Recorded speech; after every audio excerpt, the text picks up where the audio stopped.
People always say that getting fired is one of those moments you never forget, but I never expected my story to go the way it did. It still feels unreal when I think about it. One morning, I was just sitting at my desk, minding my own work, answering emails, sipping a cold cup of office coffee like any other day. Then suddenly HR called me into a meeting that would flip my whole world upside down. The strange part is that I had no idea what was coming. Not even the slightest clue. And maybe that's why the shock hit so hard. The message from HR simply said, "Come to room 304 immediately." No smiley face. No context. No, let's discuss something. Just that. I still remember how my stomach felt tight as I walked down the hallway. You know that uneasy feeling when something is wrong but you don't know what? That was exactly it. Everyone around me seemed normal, typing on their keyboards, laughing over inside jokes, living their regular workday. Meanwhile, I felt like I was walking into a storm without an umbrella. When I entered the room, 3 people were already sitting there. Our HR head, a manager I barely interacted with, and someone from payroll who always looked like they didn't want to be anywhere near conflict. Their faces were serious, too serious for a normal meeting. I forced a smile, trying to pretend everything was fine, but my mind was racing. Did I miss a deadline? Did someone complain about me? Did I send an email to the wrong person again? I couldn't figure it out. Before I could say anything, the HR head pushed a folder across the table. "You're being terminated," she said, just like that. No warm-up, no explanation. Just those 3 words that hit me like a punch to the chest. I blinked at her, confused. Terminated for what? I had never even received a warning in my entire time working there. My performance reviews were good. My team liked me. I stayed late, showed up early, even helped my coworkers when they were behind. How could I suddenly be fired? And then she said it. "You were caught working 2 jobs." For a moment, I thought I misheard her. I even waited for someone to laugh or correct the statement. But no one did. They all sat there staring at me like I was some criminal who had been hiding a big secret. Working 2 jobs. Me. That didn't even make sense. I had 1 job, 1 salary, 1 ID badge, 1 annoying commute. Where on earth did they get the idea that I was secretly juggling 2 jobs? I opened my mouth to explain, but the manager interrupted me with this exaggerated sigh, like he had been waiting to give this speech for weeks. "It's a conflict of interest," he said. "Company policy strictly forbids employees from holding 2 active positions without approval." I couldn't believe what I was hearing. It felt like I was being blamed for something I didn't even know existed. My heart was pounding so loudly I could barely hear myself think. Then they pulled out their evidence, which honestly made the situation even more bizarre. It wasn't screenshots of emails. It wasn't clock-in records. It wasn't testimonies from coworkers. Instead, it was a single printed page with 2 job listings highlighted, one for my current position, and another for a completely different job under my name. Except the second job wasn't actually mine. It only looked like it was. And while one part of me wanted to laugh at how silly it was, another part felt terrified, because these people genuinely believed I was secretly working somewhere else. I tried to explain that it wasn't me, that someone with a similar name or background might have shown up in some system by mistake, but they didn't want to hear it. Their minds were already made up. I could see it in their faces. They weren't there for a conversation. They were there to check a box and move on. They even told me they had already finalized the paperwork, meaning I wasn't just being accused. I was already fired before I even entered the room. But the story didn't end there. Because what they didn't know, what they didn't bother to check, was that I did, in fact, have 2 jobs, just not the kind they were imagining. The second job wasn't a corporate position. It wasn't in an office or for another company. It wasn't even something that broke a single rule. And if they had asked me, even once, even for a minute, I could have explained everything. But they didn't. They assumed. They accused. They sent me out like I was guilty before anyone even looked at the truth. And maybe that's what hurt the most, not the firing itself, but how fast they believed the worst version of me. How quickly they dismissed everything I had done for the company. How easily they chose paperwork over a person. After they handed me the termination letter, they asked me to clear my desk within 15 minutes. I walked out in a daze, like my body was moving but my mind wasn't catching up. Everything felt blurry. The chatter from coworkers, the soft clacking of keyboards, the fluorescent lights flickering above me. Even packing up my things felt strange, like I was watching someone else's life fall apart instead of my own. But while I was gathering my stuff, something unexpected happened. Something that made this whole situation twist into a completely different direction. A direction even I couldn't have predicted. Because right at that moment, just when I thought everything was over, I received a message. One that would change not only my job situation but reveal something about my company that none of them wanted anyone to know. And that message, it came from the one person no one would have imagined. Someone who knew the real truth. Someone who wasn't supposed to contact me. Someone who might have been in bigger danger than I was. But the message didn't just explain what happened. It pointed to something else. Something bigger. Something that went far beyond me being fired. And as soon as I read it, I realized my firing wasn't just a mistake, it was connected to something they thought I wouldn't uncover. Something I wasn't supposed to see. And the strangest part, my so-called second job, was exactly the reason everything was about to unravel. The message popped up on my phone while I was still standing over my half-packed desk, trying to decide if I should take the cracked mug I never liked. At first, I thought it was just another notification, maybe a random email or some automated alert from the company system that hadn't updated my status yet. But when I saw the sender's name, everything inside me froze. It was from Mia, the quiet one from the analytics team. The same person who barely spoke in meetings, but always seemed to notice everything happening around her. She never messaged me before. Not even once. So why now? Her text was short, almost too short. Don't leave yet. I need to talk to you. It's important. Those words alone made my pulse kick up again. Important? About what? Did she know something? Did she hear something? My mind kept spinning with possibilities, each one more confusing than the last. I looked around the office, hoping to catch a glimpse of her, but she wasn't at her desk. That only made things stranger. Why message me if she wasn't even here? I typed back. I'm being forced out. What's going on? But she didn't answer. At least not right away. The minutes stretched on, feeling longer than they should. Every time someone walked past me, I felt this heavy pressure in my chest that reminded me I wasn't supposed to still be here. HR had given me 15 minutes.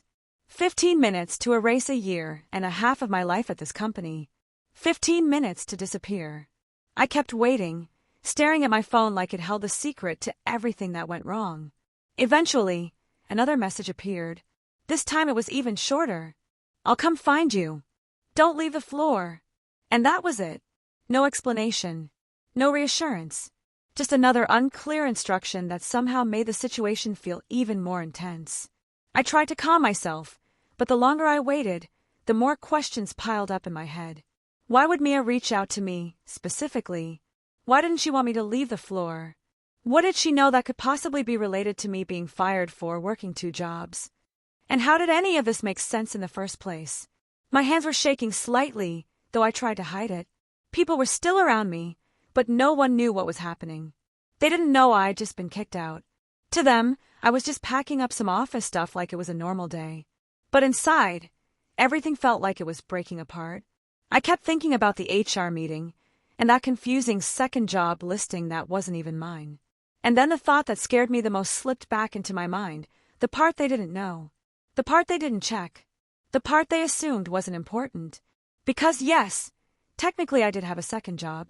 But it wasn't a real job, not the kind with a desk or salary or contract. It was something I did quietly, alone, often late at night after my actual work was done. Something harmless, something private. And yet somehow, this tiny thing had now spiraled into something much bigger, something that was starting to feel connected to a deeper mess I hadn't even seen coming.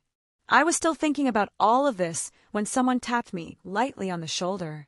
I turned around and found Mia standing there, looking more nervous than I'd ever seen her. Her eyes kept scanning the room like she was checking to make sure no one followed her. She wasn't holding her usual stack of reports or her laptop. She wasn't even wearing her ID badge. Just her coat and a tense expression that told me she wasn't here to have a casual chat. "We need to talk somewhere else," she whispered. I nodded, even though my heart was pounding, so loudly I wasn't sure I actually heard her right. She started walking toward the small break room at the corner of the floor, the one nobody used anymore because the coffee machine kept breaking. I followed her, trying not to make it obvious that every step felt heavier than the last. When we stepped inside, she closed the door behind us and let out a slow breath, like she had been holding it for a long time. "Look," she said quietly, "I only have a few minutes, and I need you to listen carefully." I nodded again. I didn't trust myself to speak yet. "You didn't get fired because of the 2 jobs thing," she said. "That's just what they told you." Something cold washed through me. "What do you mean?" "That's literally the reason they gave me." She shook her head. "It's the reason they had to give you. But it's not the truth." The silence that followed felt thick and sharp, like it was sitting between us. I didn't know what to say, and she wasn't making it easier. Her voice was low, her eyes serious, almost worried. It was like she was debating how much she should tell me. I finally managed to speak. "Then what's the truth?" She hesitated. "You stumbled into something. Something you weren't supposed to know. And now they want you gone before you figure it out." My chest tightened. "Mia, what are you talking about? I didn't stumble into anything." "Yes, you did," she insisted, without realizing it. I tried to understand. I tried to replay the last few weeks in my head, think about anything unusual. Did I open a file I shouldn't have? Did I overhear something in the hallway? Was my name linked somewhere by accident? Everything felt blurry. I didn't know what to think anymore. She took a step closer. "Do you remember the project we worked on last month?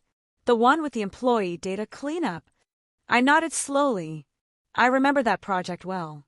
It was boring, repetitive, the type of work they gave us when they wanted to keep us busy without actually giving us anything important.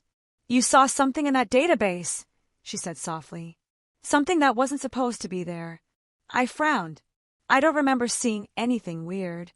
"You didn't notice it," she said. "But they think you did. And that's the problem." A chill crawled up my spine. "What was in the database?"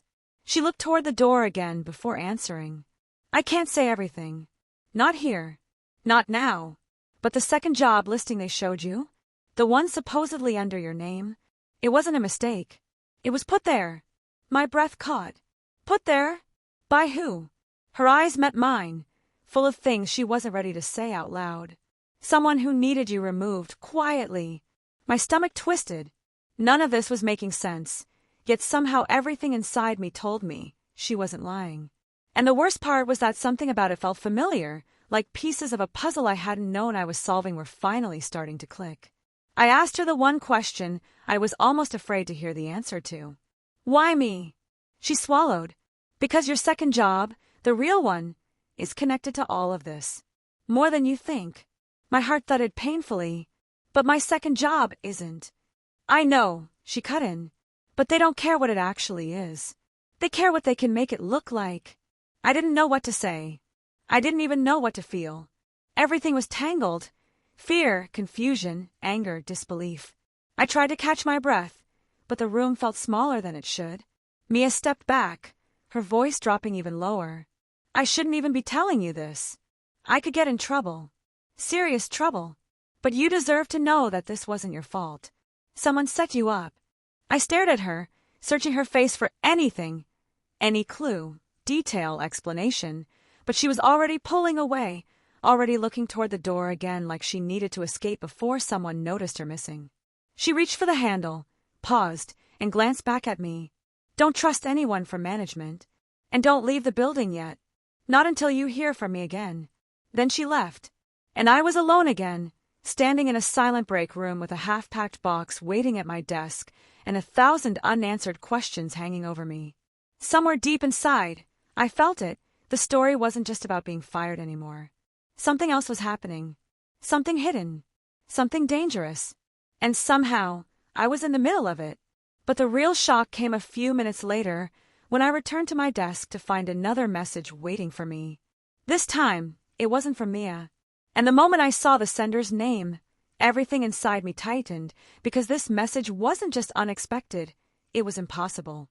But whatever it was, it meant this whole thing was far from over. When I reached my desk again, my phone lit up with that new message, and the air around me seemed to tighten. I picked it up slowly, almost afraid to look. For a second, my brain refused to process the name on the screen. It didn't make sense. It couldn't be real. The message was from someone who no longer worked here. Someone who had vanished from the company months ago without explanation. Someone everyone thought had left voluntarily, or at least that's what HR told us. His name was Daniel, the quiet IT guy, the one people barely noticed until he suddenly wasn't around anymore. No goodbye email, no exit interview, nothing. Just gone. And the strangest part, his number had been disconnected after he left. A few people tried contacting him, but every message bounced. Yet now, here he was, texting me as if he never disappeared. His message read, "Whatever they told you is not the truth. Don't sign anything." My fingers trembled as I stared at the words. I almost dropped the phone. Why would he message me? Why now? And how did he even know I got fired? Unless he'd been watching somehow. Or someone told him. The whole situation felt more unreal by the second. I quickly typed back, "How do you know? What's happening?" But the message didn't send. It stayed stuck at delivered, not seen. Almost like he sent it from somewhere he couldn't respond freely. I sat down slowly. My box of things looked small and pathetic on the desk, like it didn't belong in the middle of everything that was happening. I felt people passing behind me, unaware of the growing confusion spinning around me.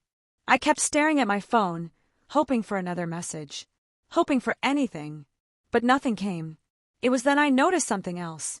2 people from management, people who normally had no business wandering around our floor, were walking toward HR section, whispering to each other with these stiff expressions.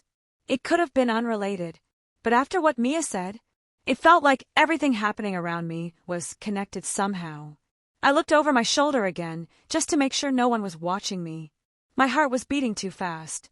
The idea that some kind of internal cover-up could be happening didn't even feel far-fetched anymore. The 2 jobs accusations suddenly felt like a distraction. A convenient excuse to push me out quietly. The more I replayed the HR meeting in my head, the more unnatural it felt. They had been ready before I arrived.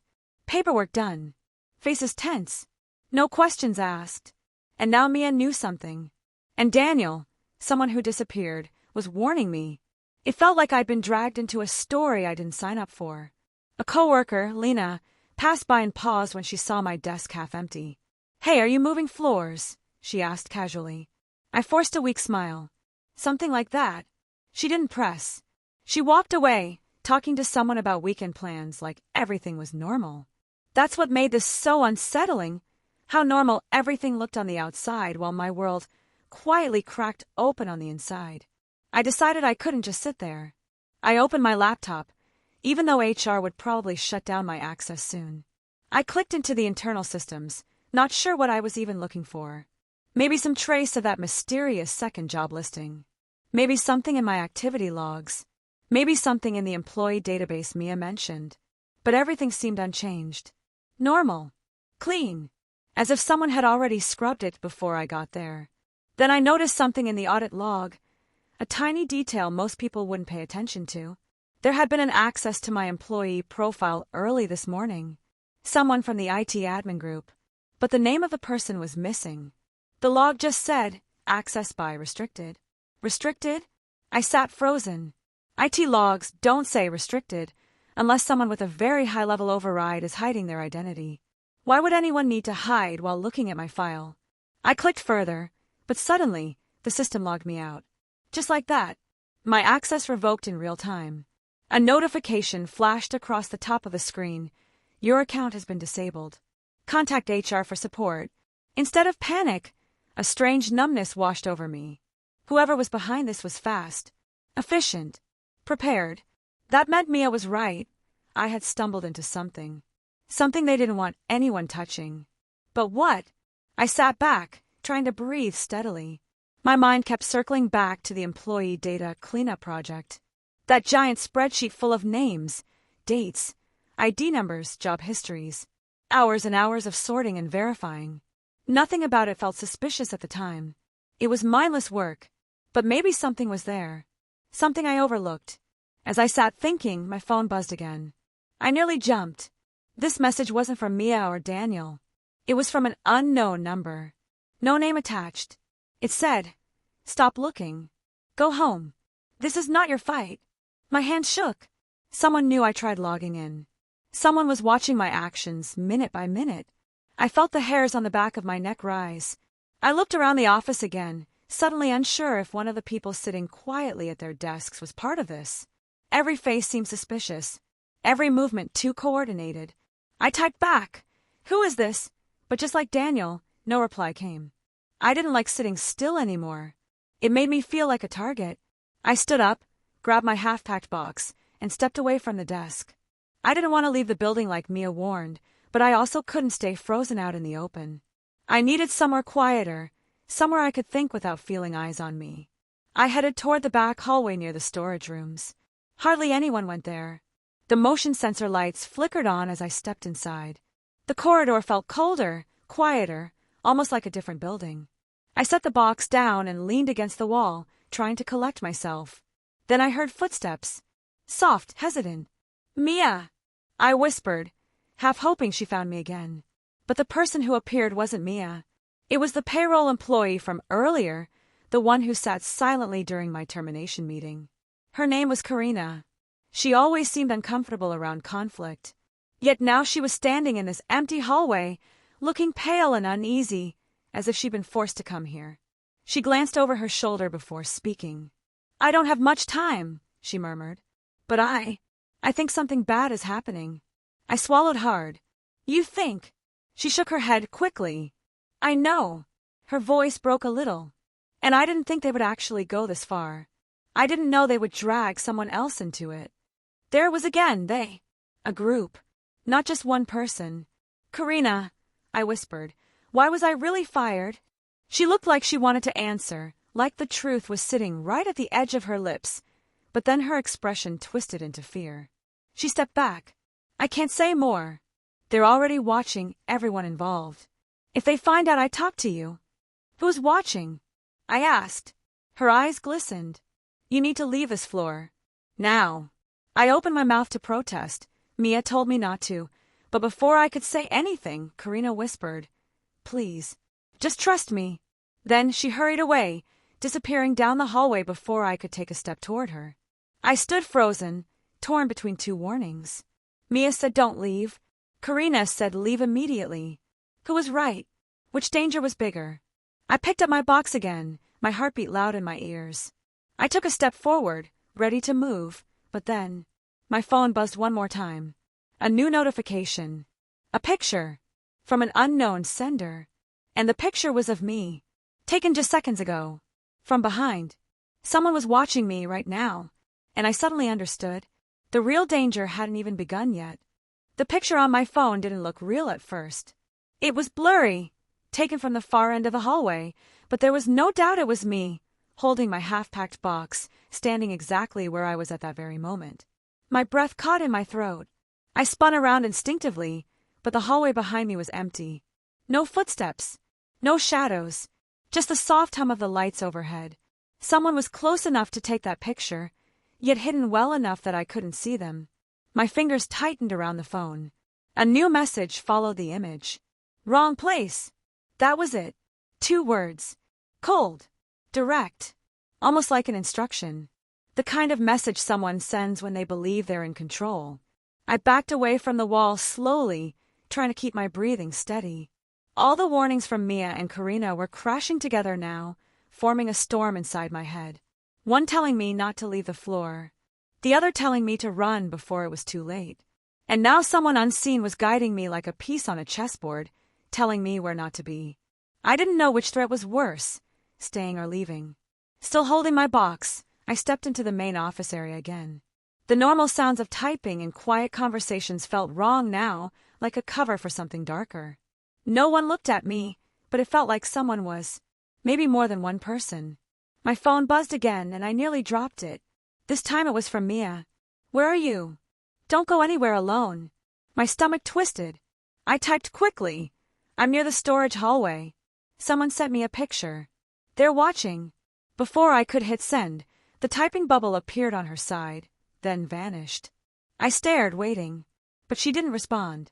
It made my skin prickle with tension. I turned toward the elevator. Maybe leaving the floor was the safest option. Or maybe it was exactly what they wanted me to do, walk into a trap where fewer people could see what happened. Every decision felt dangerous. Every choice felt like a guess. As I hesitated, someone suddenly called my name from behind. My heart jumped into my throat as I turned sharply, but relief washed over me when I saw who it was. Evan from my team. He looked confused, not threatening. "Hey, are you going somewhere?" he asked. "People were saying you got called to HR." I tried to smile, but it felt forced. "Yeah, it's complicated." He nodded slowly, studying my face. "You look like you've seen a ghost." "I might have," I whispered without thinking. Evan frowned. "What's going on? You okay?" I wanted to tell him, maybe not everything, but something. Anything. A small part of me hoped that having another person nearby would make me feel safer. But then I saw movement at the far end of the floor. Someone standing there for just a second before stepping out of sight. A dark silhouette. I couldn't tell if they were watching me or just passing by, but my instincts screamed that it wasn't coincidence. I swallowed hard and shook my head. I should go." Evan stepped forward. "Do you want me to walk with you?" I hesitated. "No, I don't want you involved." He didn't push further, but the worry in his eyes was obvious.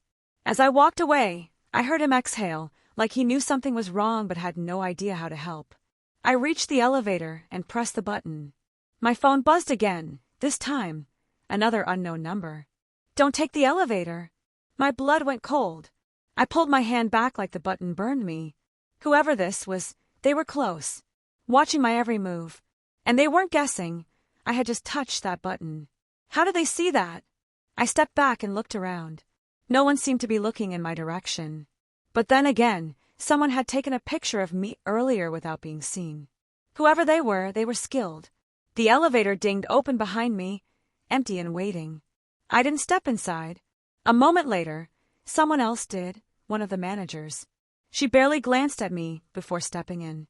As the doors began to close, she started saying something to whoever was already inside with her. Inside, even though I thought it was empty.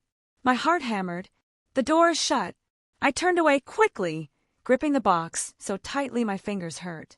If someone was in that elevator, hidden in a corner, if they were waiting for me.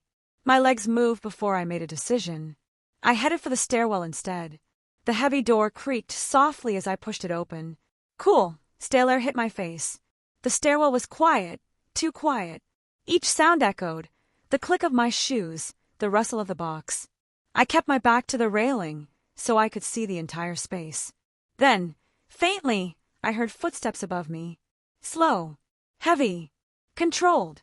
Someone was coming down one step at a time. I held my breath. I couldn't see them yet, just the shadows stretching downward with every step. I didn't know if they were coming for me or if they were just using the stairs. But after the messages, I wasn't willing to risk it. I turned and quietly pushed into the third-floor corridor instead, slipping inside before whoever was on the stairs reached the landing. This floor was quieter, used mostly for storage and old files. The lights flickered, creating long shadows that moved across the walls. I walked deeper, searching for a place to hide, or at least gather myself long enough to understand what was happening. My phone vibrated again. From Mia. Don't trust any message that isn't from me. My knees almost buckled. So the others? I typed shakily. Her reply came instantly. Not me. Not Daniel either. Someone else is using those numbers. You're not safe. My heart pounded. But Daniel, he warned me. Her response. Daniel can't text you. He hasn't had access for months. And I never told anyone about the database project. Someone is watching everything. Stay hidden. I stared at the words, my skin going cold. If Daniel didn't message me, then who did? And why use his name? And the messages telling me where to go, were they guiding me or cornering me? I suddenly felt like I wasn't walking away from danger, but being led deeper into it. I pressed myself against the wall as footsteps echoed from another hallway. I didn't breathe, not even a little. The steps were slow, deliberate. Someone was searching, and they were getting closer. I ducked into a small filing room and gently closed the door behind me. The room was cramped, filled with old cabinets and boxes stacked so tightly that I had to step sideways to move. I hid behind one of the tall filing cabinets, forcing myself to stay completely still. The footsteps approached the door. They stopped, right outside. My heartbeat was loud enough that I feared they would hear it. A shadow shifted under the door.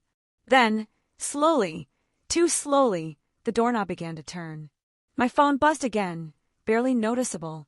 A new message from Mia. Don't make a sound. I'm coming to get you. But the door was already opening. And whoever was entering, they weren't Mia. I held my breath, pressed against the wall, as the figure stepped inside, their outline blocking the dim hallway light. They took one step forward, then another, searching, hunting.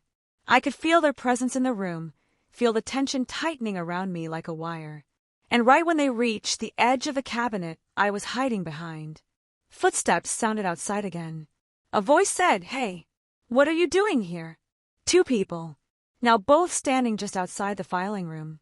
I squeezed my eyes shut. The real danger was seconds away, and everything was about to collide. The voice outside the filing room stopped everything. The figure who had stepped inside froze mid-movement, like someone had hit pause on them. I didn't dare breathe. The faint light from the hallway outlined their shape, tall, rigid, unfamiliar. Then another shadow appeared behind them, blocking part of the light. Two people, both too close, both standing between me and the only exit. The first person inside the room stepped back slowly, almost too slowly, as if calculating their next move. The second person in the hallway waited, their tone casual but firm. I asked what you're doing here. This floor is restricted now. Restricted? My chest tightened. That wasn't normal. Nothing about this situation was normal. The figure inside the room glanced over their shoulder and replied with a calmness that felt rehearsed. Just checking inventory. HR requested it. A lie. A clear lie. My heart thudded harder. The person in the hallway didn't buy it immediately. They stepped closer. Inventory. On a Friday afternoon. Who asked you? For a split second, I thought maybe, just maybe, the new voice could be someone harmless. Maybe even someone who might help me.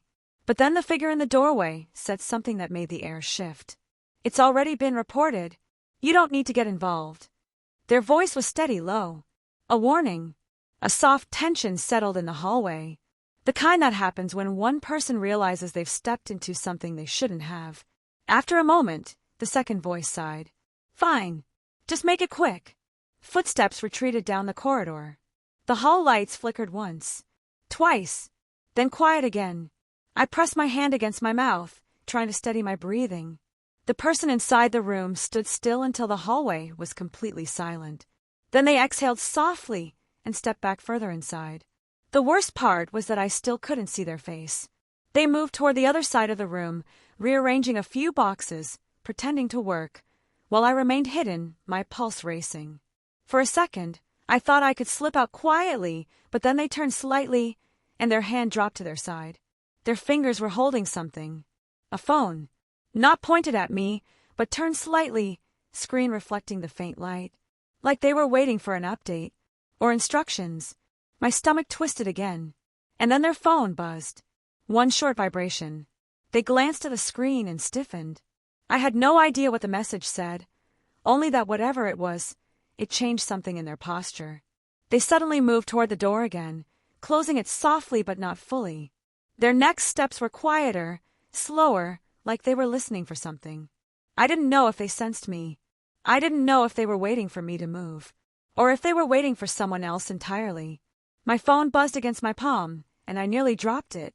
I pressed it against my leg to mute the sound before the tiny vibration gave me away. When I finally found the courage to look at the screen, my breath caught. The message was from Mia again. Don't leave the room. No matter what you hear. My heartbeat jumped painfully.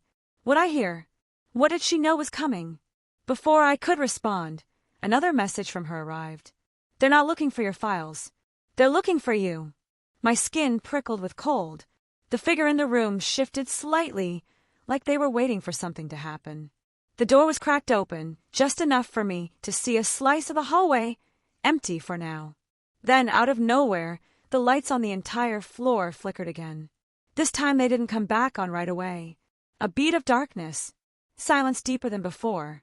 Then a low humming sound filled the corridor, something electronic, like a system resetting. The lights returned gradually, but much dimmer, casting long, stretched shadows across the floor. And then I heard it, door shutting. More than one. Across the floor. Someone was locking down parts of the building. Locking people into sections. My legs went cold. Was this because of me? Or was this something bigger happening? As I held onto the cabinet for support, another noise echoed in the hallway.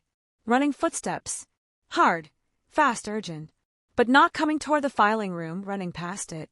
Then another sound. A voice. Muffled. I saw someone go this way. Someone else shouted back. Check every room. She can't be far. She. My throat tightened. They were looking for me. The person standing inside the filing room didn't move.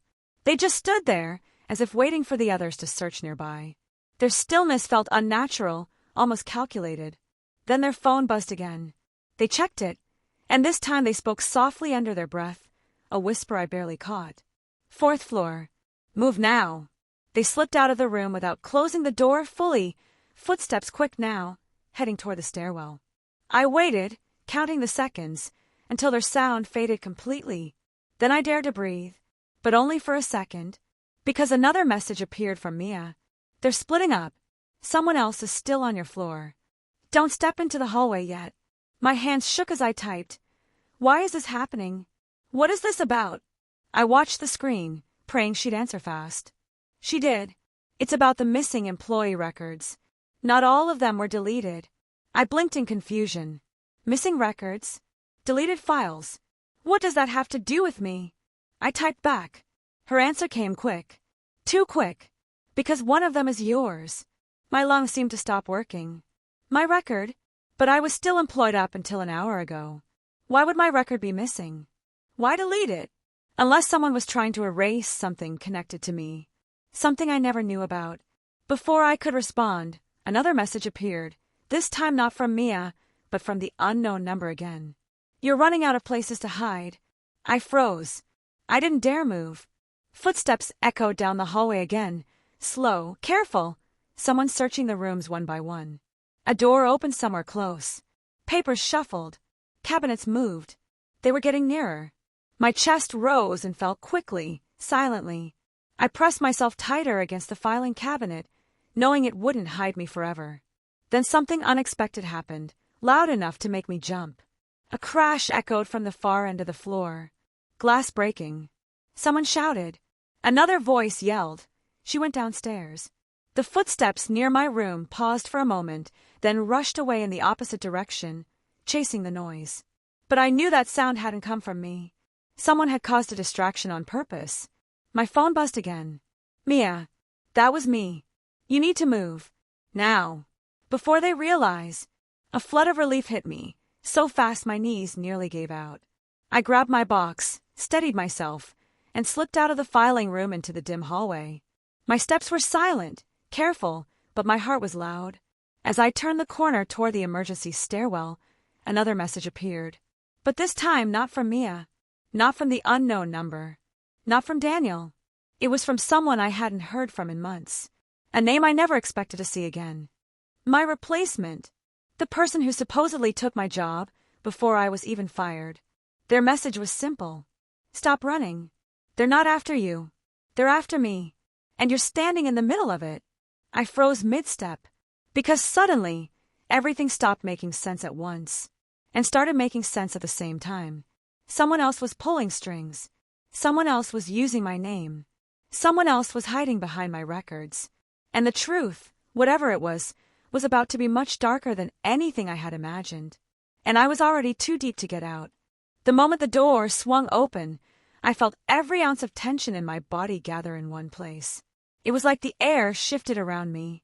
The conference room that had felt cold and empty earlier now carried something heavier, as if the truth itself was sitting in the room before anyone even spoke. I stepped inside slowly, sensing the weight of everything I had been carrying, the accusations, the secrets, the fear, the anger, all gathering into one final moment. Mr. Dalton sat at the table, hands folded neatly, his expression unreadable. Mara stood near the window this time, her arms crossed, her eyes fixed on me with a strange softness I wasn't used to. And beside them sat someone I hadn't expected to see at all. Evan, the coworker who had always kept to himself, the one who never talked unless asked.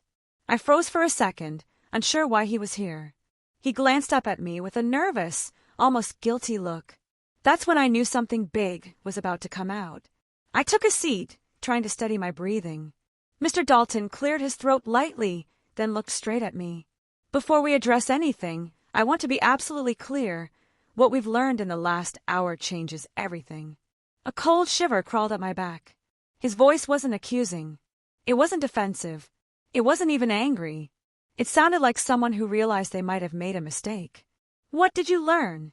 I managed to ask, even though my voice felt thin. He exchanged a glance with Mara, then nodded toward Evan. He came forward with information that we didn't have before. My stomach dropped. Evan swallowed hard and shifted in his seat. I didn't mean for things to go this far. His voice cracked slightly. But HR didn't even ask me anything when this started. They just assumed you were the one doing something wrong. And I panicked. I stared at him. Panicked about what? He looked down at his hands as if the words were too heavy. Because I was the one working 2 jobs. The room went silent. I felt my heartbeat thud in my ears, every thought grinding to a halt.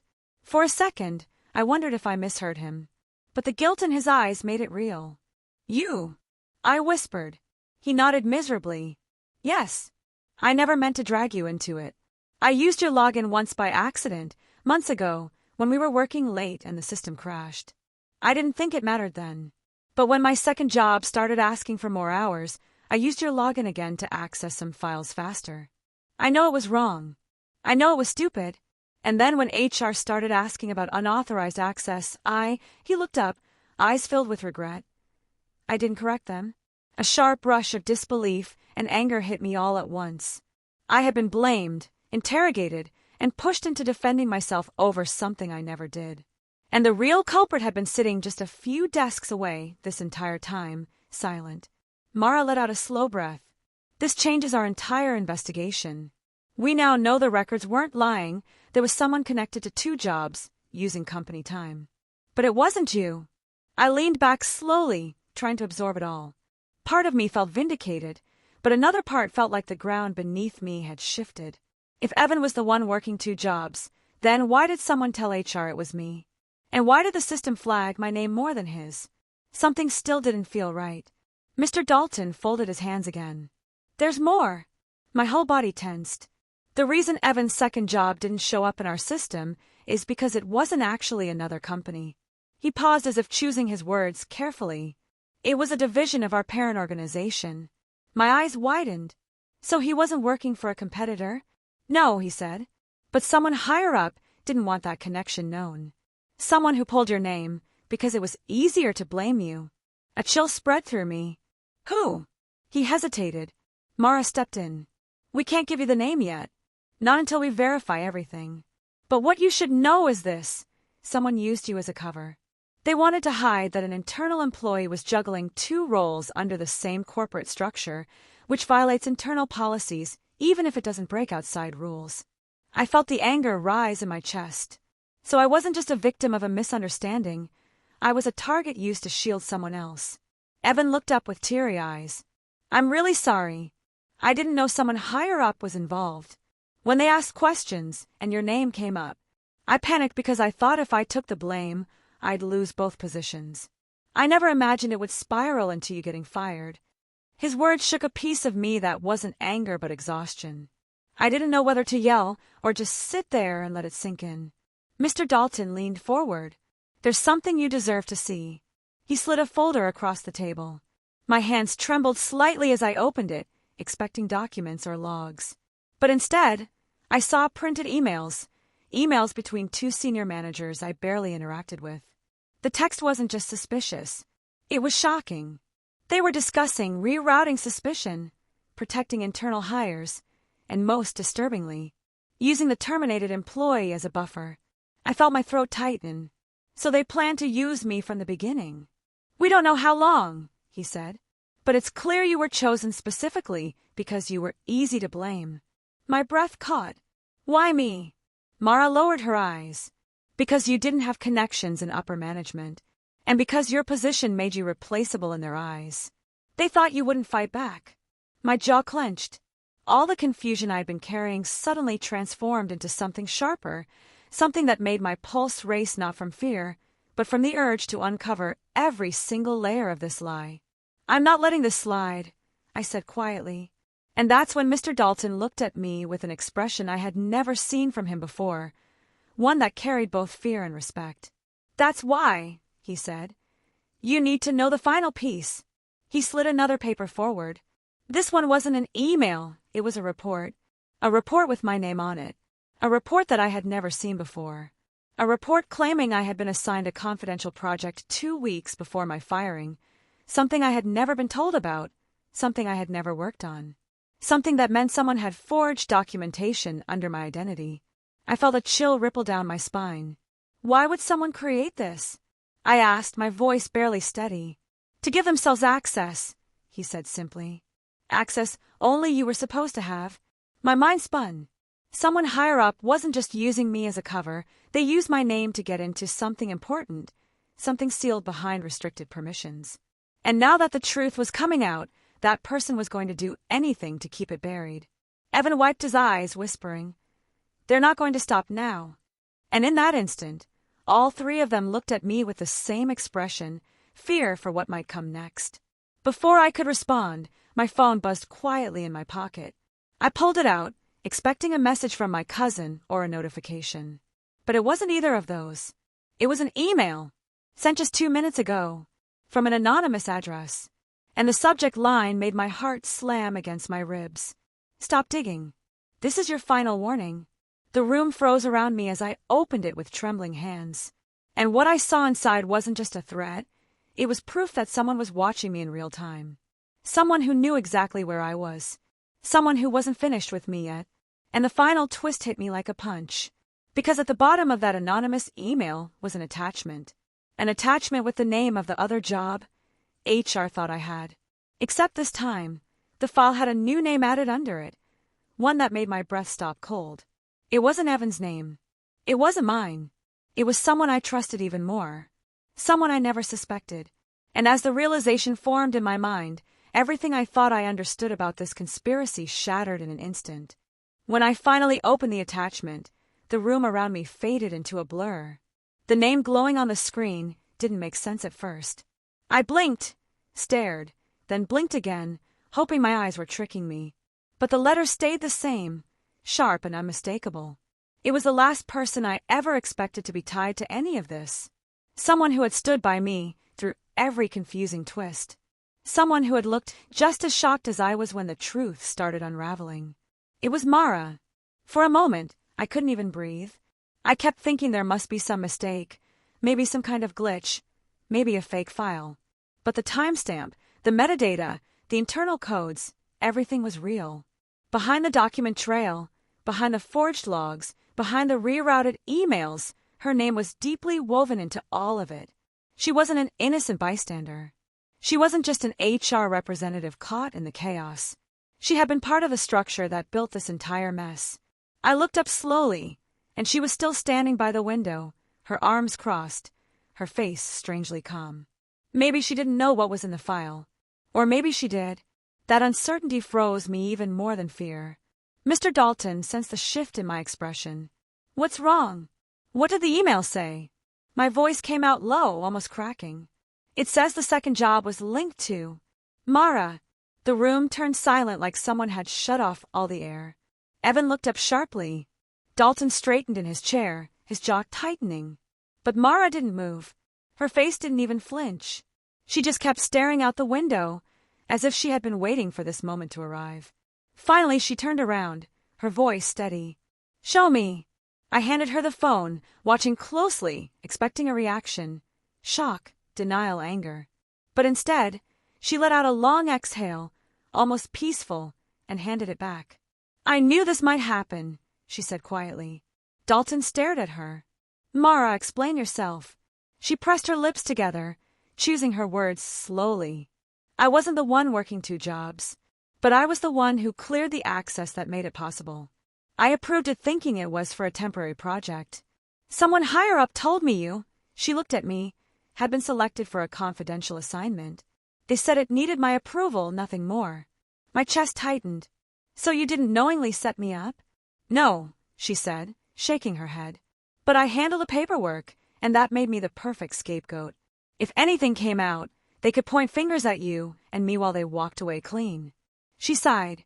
I didn't know how deep it went until it was too late. Dalton leaned back, running a hand through his hair. And the threat email? Mara swallowed. Not me, but whoever sent it wants us to fight among ourselves. The more confused we become, the easier it is for them to cover their tracks. It was strange, but something in her voice felt genuine. Not defensive, not manipulative, just tired. Tired in a way that matched what I felt inside. Evan raised his hand slightly as if afraid to speak. So, who actually orchestrated everything? Dalton let out a slow breath. We traced the original access requests, and they all lead back to one executive. Someone who oversaw internal staffing and compliance. Someone who would benefit the most from hiding the fact that an internal employee was working two roles. I felt my pulse quicken. Who? He paused, then said the name. It was someone none of us had expected. Someone quiet, unnoticed, but strategic. The kind of person who operated in shadows because they never needed attention to gain power. The executive who coordinated multiple departments but rarely showed their face on the office floor. They were the one who planted my name as a shield. They were the one who approved Evan's hidden schedule. They were the one who pushed every button from behind closed doors. Everything finally made sense. Why the logs pointed to me, why the system flagged my name, why the trail was so hard to untangle. They had calculated the entire setup. Dalton stood up, his chair scraping slightly. We're reporting everything to the oversight board. This goes way beyond HR or standard company policy. And you, he said, turning to me, are officially cleared, not just of working two jobs, but of any involvement in this entire situation. A weight I had been carrying for weeks suddenly lifted, but it didn't feel like victory. It felt like the aftermath of a storm, quiet, heavy, almost unreal. Mara stepped toward me. I'm sorry, she said gently. I should have questioned things sooner. I should have double-checked. I should have noticed the inconsistencies. I nodded slowly. This wasn't your fault alone. We were all being moved like pieces. Evan looked up at me, guilt still heavy in his eyes. I want to make it right. I'll testify. I'll tell them everything. You didn't deserve any of this. His voice cracked, and for the first time, I believed he understood the damage done. Not just to my job, but to my reputation, my sanity, my trust. Dalton motioned toward the door. We're going to handle the rest. You've been through enough. Go home. Take a breath. Let us finish this. But as I walked out of the conference room, that final twist kept turning in my mind. The anonymous email. The warning. The fact that someone had been watching me in real time. Even though we now understood the scheme, a part of me still felt uneasy, like a shadow trailing behind me. It wasn't until I reached the lobby that my phone buzzed again. This time, it wasn't a threat. It was a message from an unknown number, but the tone was different, almost relieved. Truth has a way of finding the surface. Consider this chapter closed. Stay careful. I read it twice, unsure whether it was a final warning or a quiet acknowledgement that the battle was over. Either way, it felt like closure. Strange, unsettling closure, but closure nonetheless. When I stepped outside, the afternoon sunlight hit my face, warm and steady, washing away some of the tension that had been gripping my body for days. For the first time, I felt like I could breathe without waiting for another blow. And as I walked down the street, I realized something important. The whole situation had taught me more than just how messy corporate politics could get. It taught me the value of standing up for myself, of trusting my instincts, of refusing to let someone else's lies define my story. It taught me that sometimes the people who look the most harmless can be the ones quietly pulling strings, and that even when everything seems impossible to untangle, the truth eventually finds its way out. By the time I reached home, I felt lighter, not because everything was fixed, but because I had survived it. I had stayed true to myself. I had uncovered the truth, even when it was buried under layers of manipulation. And I walked away knowing exactly who I was, not who someone tried to make me. In the end, I didn't just get my job back. I got something much more valuable. I got my clarity, my confidence, and my voice. And as stressful as it all was, The experience became a reminder that no matter how complicated the story gets, the truth is always stronger than the lie. Sometimes it just needs the right person to keep searching.